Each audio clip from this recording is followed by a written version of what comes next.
Hey guys, what's up? It's Alex or Nuznus here, and welcome to my high-level money-making guide. If this is your first time here and you want to make more money on Runescape 3 and progress your account for PVMing, start now by subscribing so you don't miss a thing. So for these money-making guides, I usually go about giving you 3 different methods so you have a nice variety when trying to make money. For this video, we're going to focus on high-level money-making methods, so this can require levels in the 90s or even above, but these are all targeted towards people with high-level accounts, and we have some skilling and combat methods as well in this video, so let's get started with our first method. So the first method is going to be a herblore method, and we're going to be making spiritual prayer potions. Now this method, there are some decent amount of requirements, so here they are. You need level 110 herblore, which is probably the hardest requirement, although you can boost for this if you get a pulse core boost or something like that.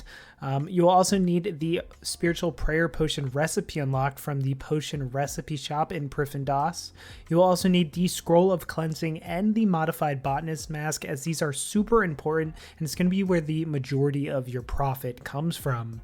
You'll also need a bit of cash, around 50 million GP to get started. It's also highly recommended to bring a beast of burden like a pack yak or a pack mammoth. It's going to make this method even faster. Now this method is actually really good money and very good herblore XP as well. So first we'll get into what I used for my inventory setup. So the first thing you'll actually need to do is you'll need to buy some crystal flasks, some primal extract potions, some prayer potion 4 doses, and some 4-dose summoning potions. These actually all bought instantly for me, either at or below the medium price, so don't overpay for these too much.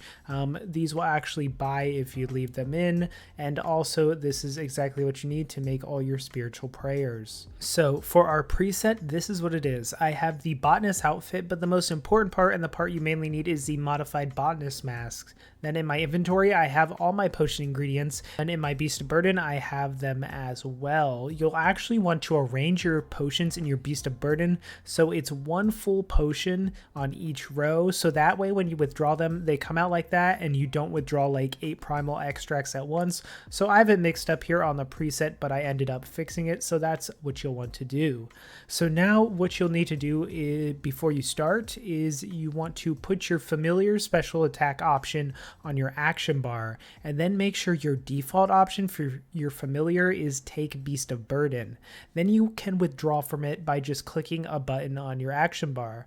You'll also want to make sure that you go to settings and go to inventory settings and make sure you have destroy empty vials while mixing potions checked on, so then you don't clutter up your inventory with vials. Now you just need to buy a few portable wells or go to the portables world and start making your potions. Now if you want to do this efficiently, you can actually take for your beast of burden before all the potions in your inventory are finished being made. This will make it so you don't have to re-click the portable well, and you can make all your potions from your inventory and beast of burden in one smooth action. So basically I ended up doing this method for 800 potions, and it only took me about 20 minutes to make them all.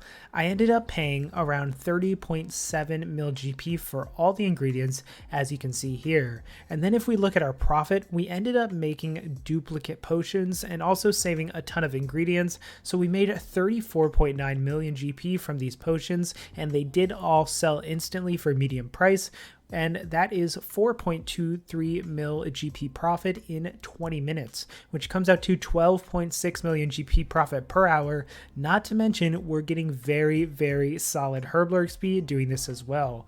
So it's a really good method if you have all the requirements. You may need to leave your offers in for a bit to get all the potions, since the buy requirement is 1,000 potions per 4 hours. So moving on to our next method. This method is going to be a bit of a different method than I usually do on these videos, and that is Wilderness Slayer on Runescape 3. Now, don't judge it right now just from hearing Wilderness. This is an absolutely amazing method, and it makes a ton of money, and the risks aren't that great. Now the only requirement for this method are to have level 120 combat and 85 Slayer. You'll also need Slayer VIP tickets, which can be won from the Cabbage Face Punch Bonanza minigame, or you can buy them from the Traveling Merchant. More Slayer points is also a plus when doing this method, but you don't actually need them. So basically Wilderness Slayer consists of getting tasks from Mandrith and Edgeville and bringing a bounty hunter emblem with you when you complete them. Now this emblem will gain potential for every task you do do, and once it becomes a tier 10 emblem, it can be sold to the bounty hunter reward shop, and you can buy very valuable items like the tier 87 wilderness weapons and much more. Now this method, I actually have a full complete in-depth guide showing you everything you need to know, including the general strategy, the best tasks to do, gear setups, and much more. And I'm going to leave that in the description if you want a more in-depth look at exactly how to do this optimally, and also at the end of the video. So after you complete around 100 tasks with your emblem, it will be tier 10.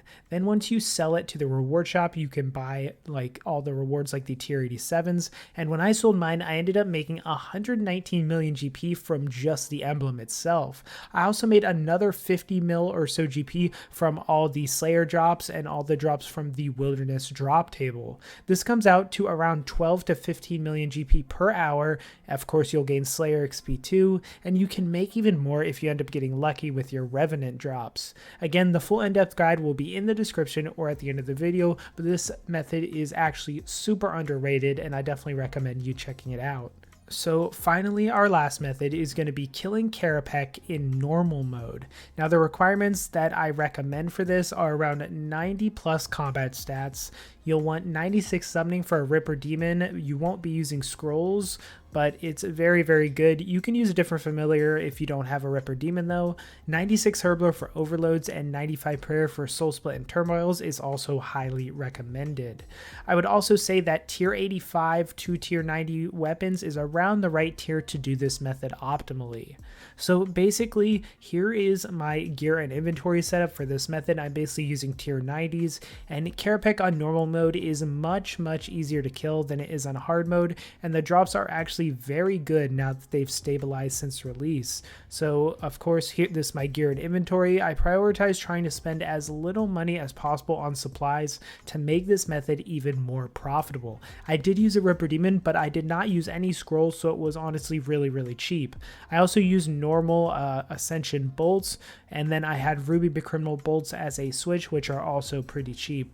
I didn't bring much food or brews since it was pretty easy to maintain my health using Soul Split. And with my current speeds, I ended up getting around 2-minute kills, sometimes a bit longer. Mikeru actually has a great normal mode Kerapac guide that I'll link in the description in case you need some tips if you've never done normal mode Kerapac before, but it's honestly really easy compared to the other Elder God Wars bosses or of course the hard mode. But let's get into what you all were waiting for, and that is the loot. So I ended up doing 1 hour of Kerapac, and this is the loot we managed to get. We didn't get any unique drops at all. And from the 1 hour, we got 12.5 million GP in normal loot alone. Now, we did keep our supplies to the minimum, so we probably made like 10 million GP plus per hour by doing this, maybe spending a few million GP on supplies. Not to mention that I got like 3 effigies as well, which is really nice if you're looking for a little bit extra XP or you're hunting that effigy pet. But we also did not get a single unique drop. Now remember, Kerapac also drops the Greater Concentrated Blast Codex, which is going for up to 120 mil now. He also drops the Kerapac's wrist wraps and the Scripture of Jaws, which go for like 15 to 20 mil each, and they're all dropped of course in normal mode. Now while we don't know the exact drop rates for these items, I would say estimating 25 kills per hour, you're at least going to look at an extra 8 to 10 mil per hour in unique drops over the long run, if not more, making normal mode Kerapac around 20 to 25 million GP per hour in the long run with 25 kills per hour, which is insanely good for such a chill boss that a lot of, beginner or mid-level PVMers can easily get into. So that's going to do it for this video. Leave a like if it helped you out, and make sure to check out all my other money making guides on my channel. And hey, before this video ends, if you want to get some cool RuneScape themed emojis, exclusive channel badges, PVM advice, exclusive video polls, and much more, you can support me by clicking the join button below and get tons of cool perks, and also support my channel at the same time. Of course, thanks to all my channel members as always, and I'll see you all in the next video.